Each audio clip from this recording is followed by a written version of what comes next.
Hello, this is Brandon Dosh. This is for class TMG 300, and it's a Scrum methodology to review the Scrum.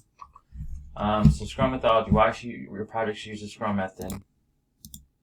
Flexibility. Scrum framework is designed to be flexible and adaptive to changing requirements. Response time is quick.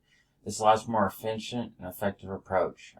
Pretty much what I'm saying here is Scrum is used for fast and complex environments. It's pretty adaptable and good like that. Team collaboration.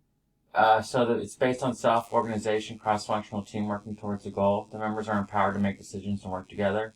The collaborative approach to a project planning helps ensure that everyone shares a common goal among the group. Pretty much how this works is everyone in the group has a decision to make, and everyone in the group has the power to push the project forward. It is organized in a hierarchy, but it isn't necessarily a hierarchy. And then my experience with the Scrum method. So this is an overall review. With class, it's been amazing. I prefer it. It's way better than a nomadic approach most college classes go through. I realized communication is important with Scrum. Our group did really well on the projects, and I'm really proud of our group. Pretty much how it goes is, you put in what you get in, and Scrum helps organize that to a more efficient manner, and everyone is able to do what they can do for the project. Thank you. This is Brandon Dosh.